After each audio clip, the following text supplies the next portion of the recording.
प्रिय भाइयों और बहनों, आज हम सुनेंगे बाइबल की सबसे रोमांचक और विश्वास से भरी कहानी, दाऊद और गोलियत की। यह कहानी हमें सिखाती है कि जब हमारे पास विश्वास हो तो कोई भी दुश्मन, चाहे वह कितना भी बड़ा क्यों ना हो, हमें हरा नहीं सकता। आइए हम सब कहानी की ओर बढ़ते हैं। इजराइल और पलिश्ती नामक दो सेनाओं में युद्ध होने वाला था। दोनों सेनाएं आमने सामने खड़ी थीं। पलिश्तियों की तरफ से एक बहुत बड़ा योद्धा सामने आया, गोलियत लगभग 9 फुट लंबा था। वह लोहे की भारी बख्तरबंद पोशाक पहने हुए था और उसके हाथ में विशाल भाला था। वह गरज कर बोला, इजराइलियों, अगर तुम में से कोई मुझे हराए तो हम तुम्हारे दास बनेंगे, पर यदि मैं जीत गया तो तुम हमारे दास बनोगे। उसकी आवाज सुनकर इजराइल की सेना डर से कांप गई। कोई भी योद्धा उसके सामने जाने की हिम्मत नहीं कर पाया। उसी समय एक छोटे लड़के दाऊद की एंट्री होती है।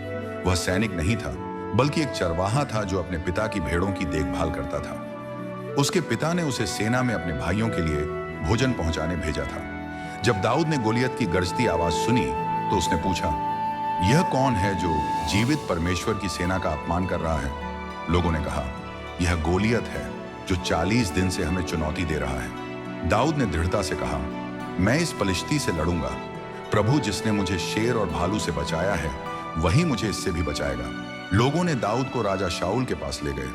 राजा ने कहा, तू अभी बच्चा है और यह योद्धा जवान से ही लड़ता आया है। दाऊद ने उत्तर दिया, महाराज, जब मैं अपने पिता की भेड़ें चराता था और शेर या भालू हमला करता था तो मैं उनका पीछा करता और उन्हें मार गिराता था। वैसे ही प्रभु मुझे इस पलिश्ती से भी छुड़ाएंगे। राजा ने कहा, ठीक है, जा, प्रभु तेरे साथ हों। राजा ने अपनी बख्तरबंद पोशाक दाऊद को पहनानी चाहिए, लेकिन दाऊद ने मना कर दिया और बोला, मैं इनसे लड़ नहीं सकता, मैं वैसे ही जाऊंगा जैसे हूं। दाऊद केवल अपनी चरवाहे की लाठी, गोफन और 5 चिकने पत्थर लेकर आगे बढ़ा। गोलियत ने जब उसे देखा तो हंसते हुए बोला, क्या मैं कुत्ता हूं जो तू लाठी लेकर आ रहा है? मैं तेरा मांस पक्षियों और जानवरों को खिला दूंगा।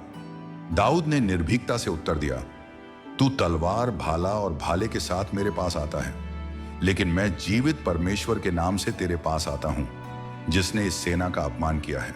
आज प्रभु तुझे मेरे हाथ में सौंप देंगे। दाऊद ने अपनी गोफन में एक पत्थर रखा और पूरी ताकत से गोलियत की ओर फेंका। पत्थर सीधा गोलियत के माथे पर लगा। वह जमीन पर मुंह के बल गिर पड़ा। दाऊद दौड़ा, गोलियत की तलवार उठाई और उससे गोलियत का सिर काट दिया। इजराइल की सेना खुशी से चिल्लाई। उन्होंने पलिश्तियों का पीछा किया और उन्हें हरा दिया। उस दिन सबने समझा कि विजय तलवार या भाले से नहीं, बल्कि प्रभु पर विश्वास से होती है। एक छोटे चरवाहे लड़के ने पूरे राष्ट्र को बचा लिया, क्योंकि उसने परमेश्वर पर भरोसा किया। भाइयों और बहनों, दाऊद और गोलियत की यह कहानी हमें सिखाती है, चाहे हमारी समस्याएं कितनी भी बड़ी क्यों ना हो, अगर हमारा विश्वास प्रभु में है तो हम जीतेंगे। प्रभु हमारी शक्ति है। जो छोटा और कमजोर दिखता है, वही प्रभु के साथ सबसे शक्तिशाली हो सकता है। आइए प्रार्थना करें। हे प्रभु, हमें ऐसा विश्वास दीजिए जैसा दाऊद के पास था। हमारे डर और बाधाओं को दूर कीजिए। हमारे जीवन में जब भी गोलियत जैसी समस्याएं आई, हमें आप पर भरोसा रखना सिखाइए। आमीन।